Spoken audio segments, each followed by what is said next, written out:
Hello everyone, welcome to this master bedroom tour for Ankita's home in Varthur Road, Bangalore, जो बहुत ही ज़्यादा अच्छा turn out हुआ है। और प्रॉपर्टी जो है वो है ब्रिगेड कॉर्नरस्टोन यूटोपिया।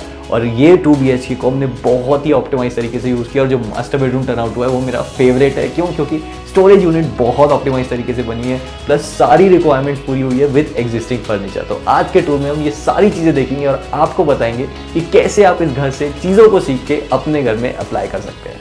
तो सबसे पहले जब ये बेडरूम डिज़ाइन करना चालू किए थे, अंकिता से मेरी एक वर्चुअल वीडियो कॉन्फ्रेंस हुई थी और ये बेडरूम मास्टर बेडरूम बनने ही नहीं वाला था, दूसरा बेडरूम मास्टर बेडरूम बनने वाला था। बट वास्तु के हिसाब से वो सही नहीं था, इसलिए हमने ये बेडरूम को शिफ्ट करके मास्टर बेडरूम बनाया। बट इसमें था कि यार ये बेडरूम छोटा है, रूम में घुसते ही वार्डरोब दिखने वाली है, बाथरूम की डायरेक्ट एसेसिबिलिटी नहीं है, तो उसको हमने प्लानिंग लेवल पर ही बहुत सारे चेंजेस किए हैं। उसके बारे में हम अभी बात करेंगे। बट मास्टर बेडरूम बनाने के साथ बहुत बड़ा चैलेंज आ रहा था कि इसमें एक तो स्टोरेज जो थी वो बहुत कम है, ड्रेसिंग यूनिट नहीं मिल पा रही है, अटैच टॉयलेट नहीं मिल पा रहा है। बट ये सारी चीज़ें हमने पहले ही प्लान में डिस्कस करके बेहतर कर ली। और जब मेरे को लिविंग रूम और मास्टर बेडरूम का डोर नहीं देखना है तो बस मैं अंदर गया और इसको लॉक कर दिया यहाँ पे, और ये लैच से यहाँ लॉक हो जाता है। तो बाहर लिविंग रूम पूरा का पूरा क्लीन मिलता है। और जब भी मेरे को यहाँ पे लिविंग रूम से आना है बाहर, मैं सीधा सीधा बाहर आ गया और ये अगेन पूरा सीमलेस लुक मेरे को मिल जाता है, which looks really really good.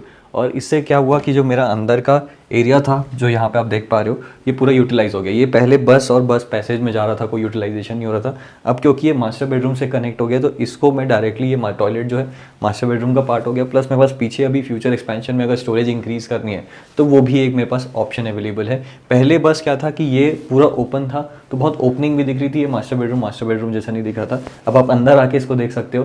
तो ये जो आप आ गए यहाँ पे अंदर, और मैं यहाँ पे लैच से बंद कर दिया। तो ये लैच से बंद करने के बाद ये स्पेस जो है मेरा मास्टर बेडरूम का पार्ट हो गया। अब कोई भी बाहर वाले को कोई मतलब नहीं इधर क्या हो रहा है। तो मास्टर बेडरूम ऑटोमेटिकली बहुत बड़ा हो गया।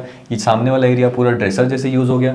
ये फ्यूचर एक्सपेंड में अगर मेरे को कोई स्टोरेज यूनिट बनानी है, अब मेरे को टॉयलेट जाना है तो मैं यहाँ से, ये जो टॉयलेट है ये मेरे मास्टर बेडरूम का पार्ट हो गया, प्राइवेट टॉयलेट जैसे। और मान लो अगर गेस्ट हैं घर में और ये टॉयलेट को गेस्ट को यूज़ करना है तो बस मैं आपको ऐसे अंदर बंद कर दूंगा, ये आप अंदर बंद हो गए। और ये जो टॉयलेट है, वो वाला जो टॉयलेट है वो गेस्ट लोग यूज़ कर सकते हैं without coming to master bedroom. तो this was a very smart solution जो बहुत ज़्यादा यूनिक है। हमने शायद पहला ही प्रोजेक्ट है जिसमें इसको एक्सपेरिमेंट किया, ट्राई किया, and this is working out really well. कि पूरा ये जो गेस्ट बेडरूम विद छोटा सा स्टोरेज था, ये पूरा एक मास्टर बेडरूम बन चुका है, जो कि बहुत ही अच्छा फील देता है। जैसे हमने देखा ये अब पूरा वॉक इन क्लॉजेट वाला फील दे दिया। और बहुत सारे लोग अपने पैसेज में ऐसे स्टोरेज बनाने से डरते हैं, बट मैं आपको बेसिक रूल बता देता हूँ। अगर आपके पास 4.5 फीट या 5 फीट का पैसेज है और आपको वॉकिंग स्पेस 3 फीट की ही लगती है, उससे ज़्यादा वॉकिंग स्पेस नहीं लगती है, और वॉकिंग स्पेस से आप कभी भी जल्दी जाते हो, वहाँ खड़े होकर आपको ज़्यादा टाइम पास नहीं करना है, तो हमारे पास यहाँ पे पूरा 5 फीट का पैसेज एरिया था, जिसमें हमने 4 फीट छोड़ के ये 1 फीट का कैबिनेट बना लिया, जिसमें यहाँ पे सबसे फ्रंट में मेरी ड्रेसिंग यूनिट आ गई है। तो मैं जैसे ही रूम में एंटर करता हूँ,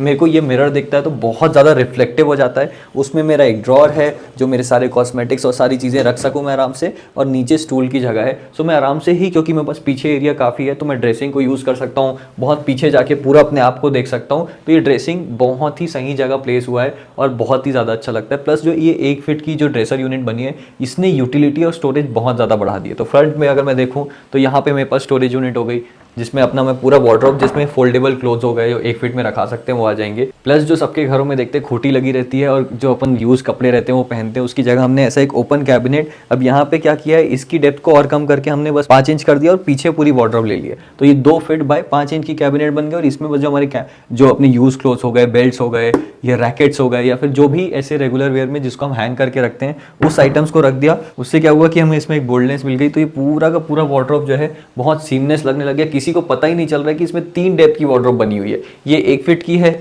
ये वाली 5 इंच की है, और ये वाली जो है पूरी डेप्थ ये 2 फीट की है। बहुत ही क्रिएटिव वार्डरोब है, बहुत कम लोग बनाते हैं। और मेरे ख्याल से हमें 3 हफ्ते लगे थे इसमें ब्रेनस्टॉर्मिंग करके, कारपेंटर को समझाने में, साइट सुपरवाइजर को समझाने में, क्लाइंट को खुद समझने में, बट ये बहुत ही अच्छी टर्न आउट हुई। अब आप जूम आउट करके देखो ये पूरी वार्डरोब कैसे पूरी एल शेप वार्डरोब दिख रही है, स्टार्टिंग यहाँ से लेके वहां तक। तो पहले क्या हो रहा था, बस इतनी सी वार्डरोब बन रही थी यहाँ से यहाँ तक, क्योंकि वॉल इतनी थी, बट अब पूरी बड़ी वार्डरोब बन रही है, वो भी कंटिन्यू पूरे कोने तक हो रही। तो इतनी बड़ी मतलब जो इनकी जो अमाउंट ऑफ स्टोरेज है वो 2x हो गई इस क्रिएटिव वार्डरोब की वजह से, क्योंकि वो डिवाइड भी हो गई और हमें हर बार 2 फीट की डेप्थ की वार्डरोब नहीं चाहिए होती है। 5 इंच पे भी हमारे हैंगिंग क्लोथ हो जाते हैं और 1 फीट में हमारे जो शेल्फ में रखने वाले आइटम है वो आ जाते हैं। तो आपको अपने दिमाग के ढक्कन खोलने और ऐसे क्रिएटिव वार्डरोब्स को बनाने हैं। और अगर आपको इस वार्डरोब की कंप्लीट डिटेल जानना है तो कमेंट कीजिए वार्डरोब, और आपको एक ब्लॉग लिंक मिलेगा जिसमें इसका प्लान है, इंटरनल प्लानिंग है, डिटेल्स है। तो आप भी अपने घर में ऐसी वार्डरोब बना सकते हैं। और एक मजे की बात बताऊं, इस रूम में फॉल सीलिंग नहीं हुई है, फिर भी इतने ब्यूटीफुल तरीके से सारी लाइट्स प्लेस्ड हैं।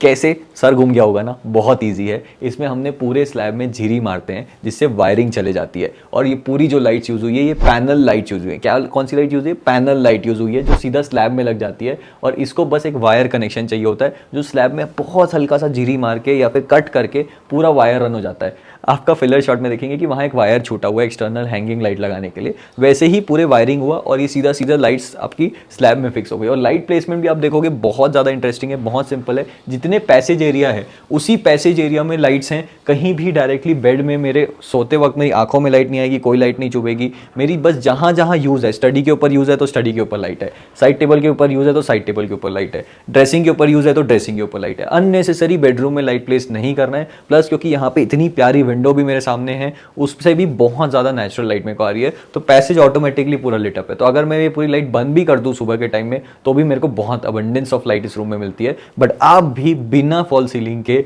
अपने घर में लाइट प्लान कर सकते हो। उसके ऊपर हमने डिटेल वीडियो बनाया है कि कैसे ये करते हैं। उसके लिए आप यहाँ लिंक पे क्लिक कर लेना, या फिर ये वीडियो के एंडिंग में मैं इसका वीडियो डाल दूंगा या डिस्क्रिप्शन में डाल दूंगा, उसको चेक कर लेना। बिना फॉल सीलिंग के अपने घर में लाइट कैसे प्लान करें, पूरा डिटेल मिल जाएगी। नेक्स्ट आप मेरे को गेस करके बता दो, ये पूरी दीवार में तो कर्टेन्स दिख रहे हैं बट विंडो कहाँ पे है? नहीं पता ना। हमने इस पूरी वॉल को सीमलेस बनाने के लिए पूरे में कर्टेन लगा दिया, बट विंडो मजे की बात है बस आधी दीवार में। तो अगर मैं इतना विंडो देखूंगा तो यहाँ विंडो है बट ये दीवार है, ठीक है। तो अब अगर वहाँ से अगर आप देखते हो तो ये नॉन प्रोपोर्शनेट दिखता अगर मैं बस इतना सा कर्टेन लगा देता। पर मैंने जब कर्टेन को पूरा कर दिया, ये प्रियल का दिमाग में पता नहीं एकदम ही अलग से मस्त आया था कि हाँ कर्टेन पूरा करते हैं तो एक फीचर कर्टेन वॉल बन जाएगी। क्योंकि फर्नीचर में हम लोग कुछ नहीं कर सकते थे, ये भी एग्जिस्टिंग फर्नीचर, ये भी एग्जिस्टिंग फर्नीचर, ये भी एग्जिस्टिंग फर्नीचर, जो भी था उसके अपार्ट कर सकते थे। तो ये पैटर्न फैब्रिक आया जो बहुत ही प्यारा लगता है, प्लस उसमें सॉलिड एंडिंग आई तो वो बहुत ही ज़्यादा अच्छा लुक दे देता है। जब मैं कर्टेन बंद करता हूँ दोनों तरफ से तो मेरे को बहुत ही सिमेट्रिकल लुक आप देख पा रहे हो। प्लस जो मेरी बाहर की लाइट हट के मैं एक इंडोर की लाइट में आ जाता हूँ। बहुत हल्का सा परफोरेशन है इस कर्टेन से, बट पूरे इंडोर के फील में चले जाता हूँ जो लाइट्स हमने प्लान करी है उसके हिसाब से। तो I love this the feature. तो जैसे आप पूरा देख पा रहे हो ये पूरी वॉल में आपको कर्टेन्स दिख रहे हैं। आप एंट्रेंस पे खड़े हो, अब जब अंदर आओगे तो आपको कर्टेन्स फोकस नहीं होगा, आ जाओ अंदर। ये बाकी आप पूरा रूम की ब्यूटी को फोकस कर सकते हो, लाइट फोकस कर सकते हो, बहुत कामिंग लगेगा आराम से। अब मैं जब बेड में जा रहा हूँ तो बेड में भी जब मैं बैठा हूँ तो ये मेरे को पूरी वॉल सिमेट्रिकल दिख रही है, ये पूरी वॉल सिमेट्रिकल दिख रही है। और सामने एक बहुत प्यारा सा टेक्सचर है जिससे मेरा रूम बहुत सटल कामिंग लग रहा है। तो इस रूम में बहुत प्यारी नींद आने वाली है, मेरे को मालूम है। अब आप सोच रहे होगे यार इतना अच्छा रूम बना है, इतनी सारी चीज़ें हैं, मटेरियल्स कौन सी यूज़ हुई होगी, कितने पैसे लगे होंगे? यार बहुत पैसे लगे होंगे, बट नहीं, हमने बहुत स्मार्ट प्ले किया है और सारी चीज़ों को बहुत ही इकोनॉमिकल मैनर में बनाया है। सबसे बड़ी बात होती है आप जब कोई भी फिनिशिंग मटेरियल में अगर महंगे मटेरियल जाते हो, जैसे पीयू हो गया, ड्यूको हो गया, जिसमें फिनिश पे पेंट होता है तो बहुत कॉस्ट बढ़ जाती है। बट हमने ये सारी चीज़ें अपने बेटर सिलेक्शन से लैमिनेट में कर ली है। तो आप ये जो फैब्रिक सा फील देख रहे हो ना, ये फैब्रिक ग्लास नहीं है, ये एक्चुअल फैब्रिक भी नहीं है, ये पूरा फैब्रिक लैमिनेट यूज़ हुआ है जो कि बहुत इकोनॉमिकल होता है। और ये जो क्योंकि एग्जिस्टिंग फर्नीचर वुड का था उसको मैच करने के लिए जो वुड हुआ है ये भी वुड का फ्रेम है और बीच में फैब्रिक का जो पैटर्न है वो थोड़ा अंदर हुआ है। ये बहुत डिफिकल्ट था सोचना और एग्जीक्यूट कराना। जो बनाने वाले थे वो बोल रहे थे कि भाई इतनी ज़्यादा ग्रोविंग करनी है हम तो पीयू में बनाएंगे, बट हमने जब पूरी डिटेल ड्राइंग्स दी तो ये बिल्कुल एग्जीक्यूट हुआ, वो भी बहुत कम कॉस्टिंग में। अगर इसी को हम पीयू में करते तो 2x 3x कॉस्टिंग भी आ सकती थी। जनरली एक लैमिनेट वार्डरोब आपकी 1200 रुपये से लेकर 1800 रुपये स्क्वायर फीट तक बन जाती है। पीयू में जाते हो तो 2500 रुपये से लेकर 3500 4000 रुपये स्क्वायर फीट की भी आपकी वार्डरोब बनेगी वुडन की। प्लस इसमें हमने जो शटर है इसमें ब्लॉक बोर्ड यूज़ किया हुआ है और उसके साथ यहाँ पे स्ट्रेटनर यूज़ किया हुआ है, आप जैसे देख पा रहे हो। तो इवन जो शटर की बेंडिंग है वो इशू ना है, इसलिए हमने स्ट्रेटनर यूज़ किया है। और अंदर भी जो फैब्रिक है उसको हमने कोशिश किया है कि बाहर के फैब्रिक से मैच करें। तो इंटरनल वाइट नहीं रखा है, एक लाइनर यूज़ किया है 0.7 mm का जो कि फैब्रिक फिनिश है। तो मैं वार्डरोब ओपन करूँ क्लोज करूँ मेरे को ऐसा लगता है वही मटेरियल है, बट ये थोड़ा सा महंगा है। ये 1500 रुपये स्क्वायर शीट का कुछ आता है और ये 600 रुपये शीट का कुछ आता है जो लाइनर है।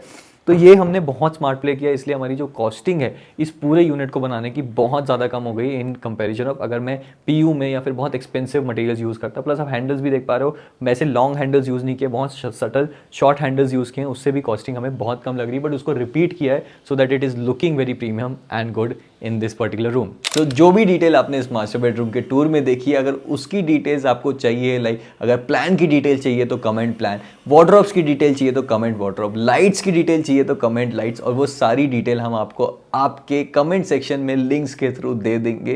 प्लस अंकिता और आयुष का रिव्यू सुनेंगे हम होम टूर में। तो अगर आप इस चैनल में नए हैं तो subscribe home India for more such videos, and I will see you in the next part of this video, and stay tuned for more such videos. Ready start.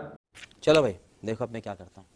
Hello everyone, welcome back to this hello everyone, welcome to this master bedroom. Hello everyone, welcome back to home India channel. और आज के video में हम देखेंगे, तो camera ही तो देखना है ना, फिर बोलना फिर से क्यों, कैमरा दिखा दो। तो कमेंट और उसकी पूरी डिटेल आपको कमेंट सेक्शन में मिल जाएगी।